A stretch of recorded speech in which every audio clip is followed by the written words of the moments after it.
My name is Kelly Brook, and I'm 43 years old. I don't have any kids from my second marriage. My husband is a kind man who never misses our monthly dates, no matter how busy he gets. He always keeps his promises. I know I shouldn't compare him to my first husband, but I've never regretted my divorce, and I've never regretted getting remarried. This month is our 8th wedding anniversary. My husband reserved a table at a fancy restaurant with a view of the sea. I thought we were going to have a wonderful time, but then I ran into the last person I wanted to see, Jeremy Clarkson, my ex-husband from 13 years ago. We were about to leave the restaurant after finishing our meal when my husband excused himself to go to the restroom. I was admiring the ocean view from the window, thinking about the beautiful moments my husband and I had spent looking at the sea together. Just then, I heard someone call my name. When I turned around, I saw Jeremy. "Hey, what's so beautiful? Do you think a regular ocean looks nice to someone like you, who's basically broke?" "Jeremy, long time no see. Why are you here?" "Why am I here? I should be asking you that," Jeremy said, sitting down in the chair my husband had been using, looking at me as if I was a joke. I put up with those eyes for a whole decade of our marriage.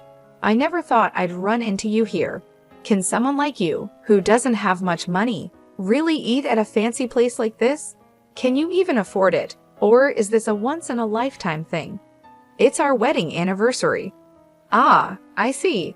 Poor people can only come to places like this on anniversaries, huh? I come here often, you know. You're still pathetic. Isn't there someone with you? Yeah, there is. I just sent her to pay. You know, handling money is a woman's job. I thought to myself that he was still the same, always belittling women. Then I saw her his lover from 13 years ago. She had aged quite a bit. Her beauty was half of what it used to be, and she looked worn out from life. I guess Jeremy has been living the good life while his wife suffers.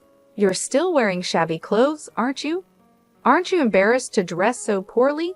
Talking to such a terrible man like him makes me feel sick.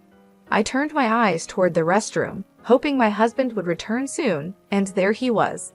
He had been watching us for a while as I was talking to another man. Seeing the confusion on my face, he approached us. "Excuse me, do you need something from my wife?" "Your wife? This woman is your wife." "Yes, what do you need?"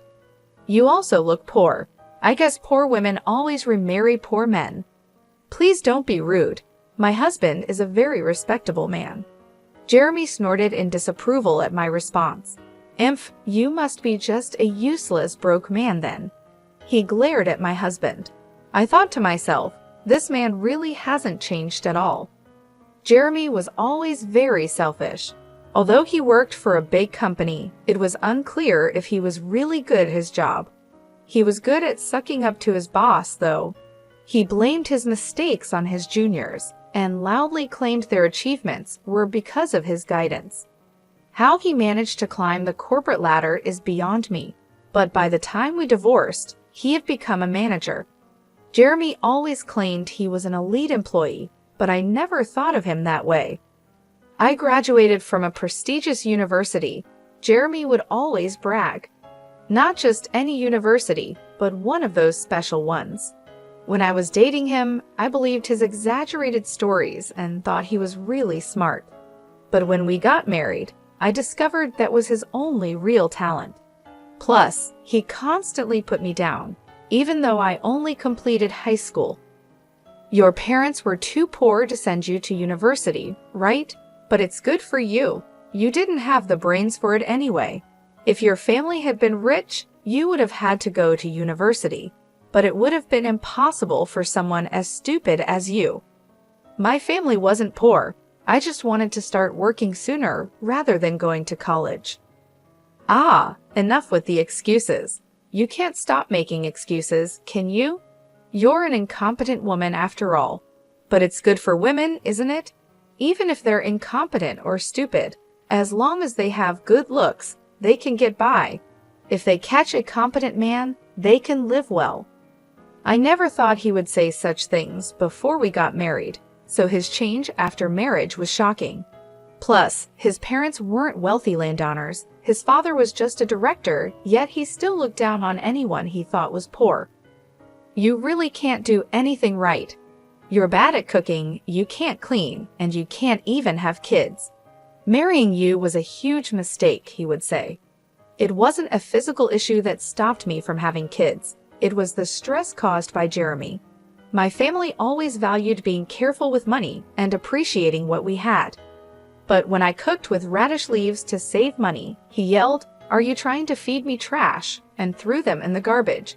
It made me realize just how different we were. One day, he told me he had a lover. The woman was much younger than he was. He pushed for a divorce, saying it was better for him to remarry a younger woman. I was glad to divorce such a man, so I signed the papers. "Who is this man, Kelly?" my husband asked. "He's my ex-husband, Jeremy Clarkson." "Oh, I see." I had already told my husband about everything Jeremy had said and done to me. It had been a painful 13 years, and I had shared it all with tears. My husband just listened quietly and finally said, "Let's be happy from now on." "You really dared to marry a woman like her? Since you're marrying someone from a poor family, you must be broke too," Jeremy sneered. "Well, maybe not." "Of course you are. So you're also a broke man, huh?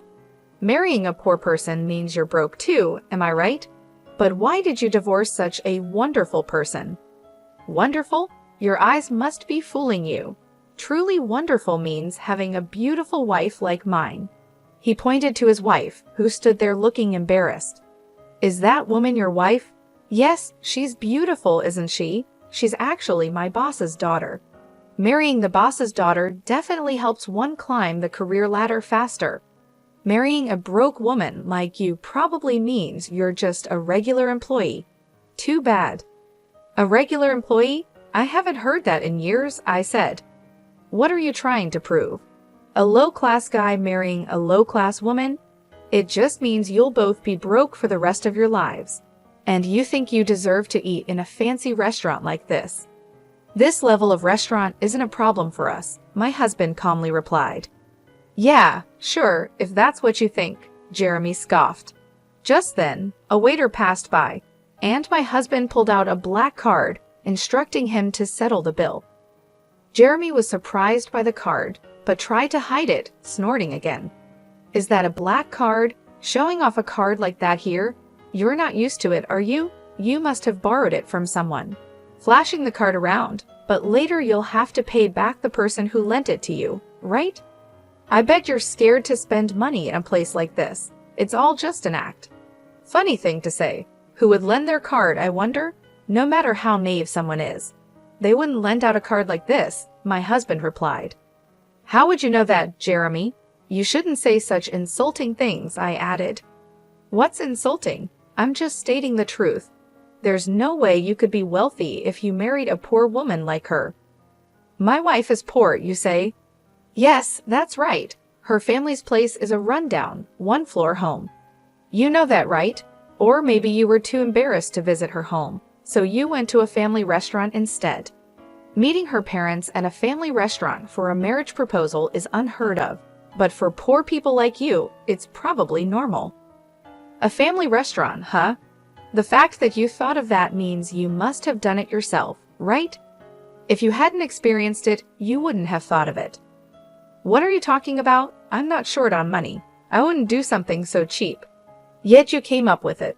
I never would have thought of that," my husband said, then turned to me. "Right, Kelly? What about you?"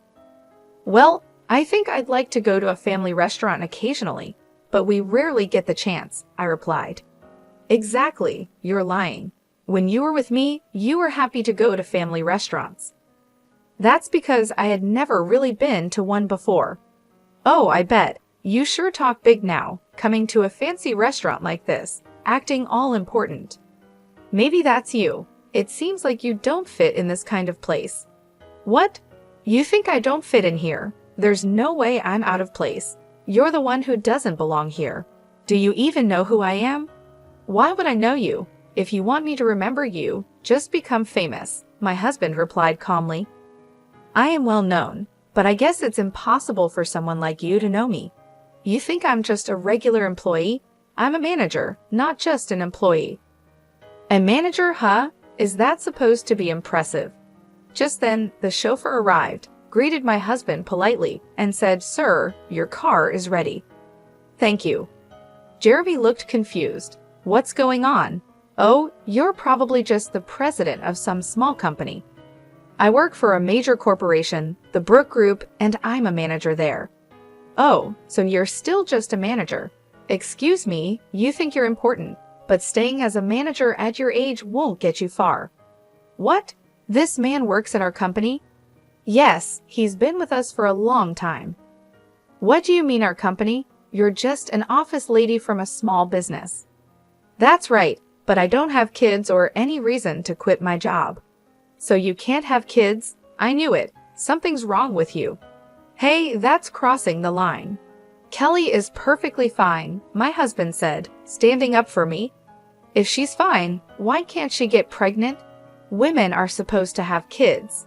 "I don't need to explain that to you." "You can't say it because it would prove something's wrong with her." "This man is hopeless," Jeremy said.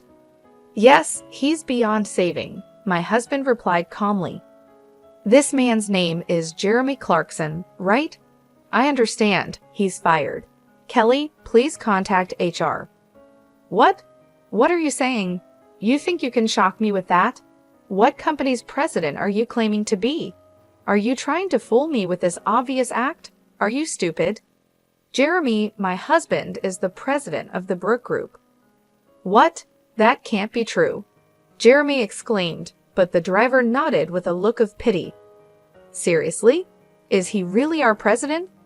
"Yes, and I am his wife and the vice president of our company." "That's ridiculous. How could Kelly from a poor family end up as vice president with just a high school diploma?" "Those things don't matter. Whether someone graduated from high school or college doesn't determine their worth." "That's ridiculous," Jeremy stammered. "I will never forgive anyone who insults my wife," my husband said firmly. "But there's a union. The union will protect us employees." "You're a manager, right? Managers are not union members, so you are not protected by the union. Didn't you know that? Seriously? Well, you better prepare yourself. Since you insulted my wife, you must face the consequences." Jeremy looked stunned, but my husband didn't care and asked me if we should go. We left the table. That night, perhaps bothered by what happened, Jeremy called, but his tone was completely different from his arrogance earlier. "Kelly, it's been a while." "What do you mean? We already talked this afternoon, Jeremy." "Ah yes, what can I do for you? Your dismissal hasn't been processed yet." "Ah, you guys were just joking, right? About you being the vice president and your husband being the president?" "No, it's all true. I'm surprised you don't know who your own company's president and vice president are." "But why would you be the vice president?" "Because the best way I can support my husband is by being in that position." "But it's strange. Why would a high school graduate be the vice president?" "It's not strange at all. I only graduated high school because I wanted to start working early. But after we separated, I earned a college degree." "Huh, really?" "Yes, there are schools you can attend from home." "So you really are the president's wife?" "Yes." "How did you manage to marry the president? When did you get married?" "We got married after I divorced you. I met the president soon after, and we dated for about 5 years before getting married." "Married? Why would the president take an interest in someone like you?" "Stop being so rude." "Oh, sorry. Connections are strange, aren't they? I just happened to meet the president. But even so, why would he marry someone broke like you? Is he a philanthropist?" "No one marries for charity." "If he's not a philanthropist, did he marry you to make you his slave?" "Maybe today you got lucky and got taken to a fancy restaurant, but usually you must be having plain meals and living a difficult life where you can't even buy what you like, right?" "Why would you think that? That's not true at all. You're the only one who would do such a thing." There's no way you could marry such a rich man. Why do you think so? Rich people have connections with politicians and other wealthy people. If a poorly raised woman like you shows up at their parties, it would embarrass the president. Or maybe he lets his mistress attend those instead. You're making wild assumptions. If you keep looking down on me like this, you'll truly regret it.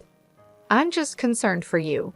A woman with a poor upbringing like you marrying a rich man like the president will only suffer. A regular employee's husband would suit you better. Marrying someone richer than me, you must be a foolish woman who can't see ahead. Who's the fool here? If you called just to say that, I'm hanging up. No, wait, I'm not trying to insult you. It's just true that you come from poverty, and that can't be helped. Thinking I'm looking down on you for that is completely wrong. You say I come from a poor family, but my father is wealthy. Your family is poorer than mine. I didn't mention it back then because of your pride, but your family home isn't even half the size of mine. Your father is just a department head, and you're still just a manager. That's not true. When I proposed to you, you were living in a small single-story house. That was because we were renovating our home at the time. We had stored all our belongings elsewhere, and it was just a temporary residence. There was no need to move to a big house. My mother said so. That can't be true. You don't have to believe it, but since the renovation is finished, even if you say you want to visit my parents' home, you've stubbornly refused to go again. I couldn't tell you the truth. Who would want to visit such a poor, run-down house? You really are hopeless.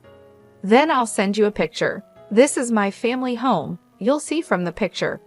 I sent a photo of a large mansion. That's my house. I lived there for a while after our divorce. What? That can't be true. It's true. If this is true, then why were you working as an office lady in a small company? If you're so rich, you wouldn't need to work. And if you did work, wouldn't it be at a large corporation? My father is the president of a major company. That company was a new one he started. When it was time to decide who would be the president, my brother was chosen for the role, so I volunteered to handle the administrative work. Now, that company has grown to the top of the industry. Is that true? Were you really so rich? Yes, this is the truth. This is the real me, the person you used to look down on. So that's why you could marry the president? That's not it. I met the president because we shared the same hobbies. We met through our interests and hit it off. He didn't know I was from a wealthy family, and I didn't know he was the president. So you're at the company where I work because of that. How long have you been at that company? I joined right after our divorce. I had a connection by chance. Why? When you were with me, you were just a clerk at your brother's company. After we divorced, you changed jobs. That's right. My brother's company grew a lot, and he told me it was time to do what I love. So I decided to pursue what I always wanted to do. Then, just as a senior position became vacant, they offered me the job. But at that stage, I still had no connection with the president. He was still someone high up, out of reach. I don't understand. How can you have connections like that? Do rich people just connect with other rich people? That's why I'm saying those things don't matter. It's your mindset that's holding you back as just a manager. I wonder why your wife hasn't gotten tired of you yet. She can't get tired of me. I'm supporting her. Keep up with that attitude, and you'll get what's coming to you. Anyway, that's the situation, so stop belittling me already. I wasn't trying to belittle you. I really thought you were poor. About that dismissal you mentioned this afternoon. Oh yes, your dismissal. After all the mocking you did, it's only natural you'd be fired. That would put me in a tough spot. Can you talk to the president so I don't get fired? What? You were just mocking me a lot, and now you're asking not to be dismissed? That's impossible. You know I have nothing but resentment towards you. Why? The fact that you don't think you're resented is truly surprising. What have I done to you? There's too much to even remember. It's that much. I bet your wife thinks the same as me. Why don't you ask her what she really thinks? Though I doubt she'll tell you. I only said those things because I thought you were poor. Why do you think I'm mocking you when I'm just being honest? Once words are spoken, they can't be taken back. You should understand that as an adult. I do understand that. Then you should understand why you're being dismissed, right? No, I don't understand at all. Please, I'll be in trouble if I'm fired. If it were just about this afternoon, the president might have overlooked it, but then you had to call and ask all these questions. My husband is here now, frowning. He really thinks you're hopeless. Maybe you should just give up. There's no saving you. No, if the president is right there, why can't you just say something? It's only natural for a husband and wife to be together.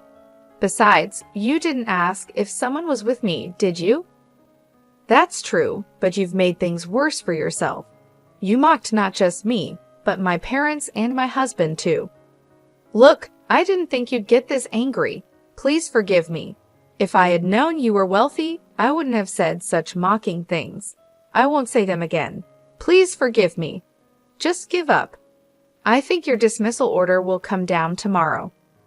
Wait, please. Jeremy's voice echoed on the other end of the phone, but I hung up and looked at my husband. The next day, Jeremy came to the president's office, looking pale with dark circles under his eyes. He seemed to be in really bad shape.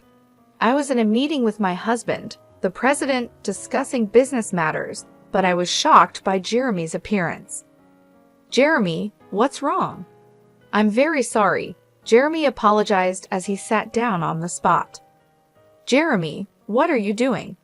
Please just don't fire me. What do you mean? My husband, the president, knew about the conversation from the previous day. He had guessed from my responses during the call, and I had told him everything Jeremy said after hanging up. As a result, his impression of Jeremy was very poor, and his anger was even greater than mine. I am truly sorry. I didn't know your wife was from a wealthy family. I think she is a perfect match for the president's wife. I also heard she graduated from university, even if it was through correspondence. She's a hard worker, unlike my own wife. So you decided she wasn't good enough for you and got rid of her, right? Jeremy looked up at the president, wondering how he knew such a thing. Of course, I've told my husband everything. We're married after all. Or do you and your wife not talk about your pasts? No, it's not like that. But that was a long time ago. I was young then. I thought Kelly was just a poor man's daughter, so I thought it was okay to have a mistress. How does it come to that? Is that why you think it's okay to commit sexual harassment or abuse your power? What do you mean? Don't tell me you haven't done it. There are complaints from your female coworkers. They say if our company doesn't handle it, they'll go to the police. Our company was just discussing what to do about it when your disrespectful remarks came yesterday. It's really hopeless, isn't it? That's right. I wouldn't have thought you were actually harassing or bullying, but after seeing you yesterday, it seems all too true. You don't even see women as people, do you? You think they're below you. No, I never. Even if that were true, firing me would be too harsh. Please show some mercy. Well, you do have a family. If you were fired, you wouldn't be the only one in trouble. That's right, exactly. My husband smirked and looked at me. So what do you think, Kelly? How about sending Jeremy to our Michigan? Wait, what? The Michigan is in a region with very few people and is practically unsustainable as a company. The former president, who came from that town, established the branch there to help the local people, but it's a lonely place with just one employee. The previous employee reportedly went mad from the loneliness. We want you to turn that branch around in 5 years. If you can do that, we'll bring you back here.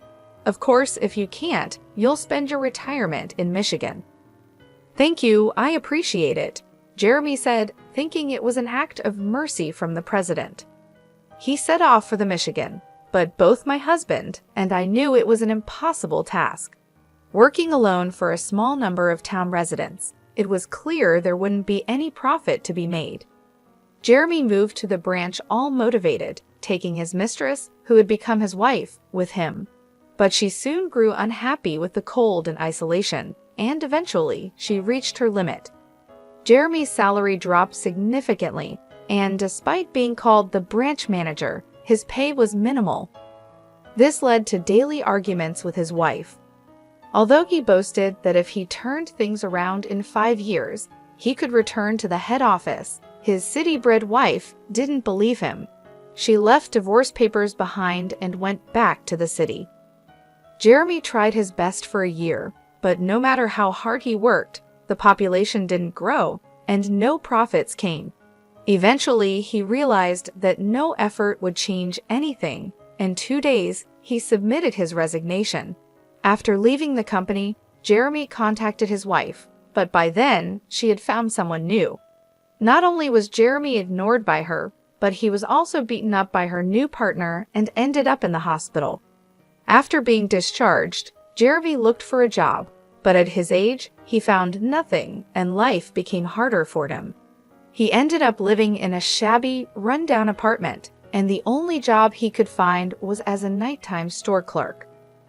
The man who had once boasted of graduating from a prestigious university now stood alone in a store at night. As for me, I continued to be cared for by my kind husband, enjoying another wonderful date this month. Marrying him changed my life so much, and I'm grateful that Jeremy and I divorced.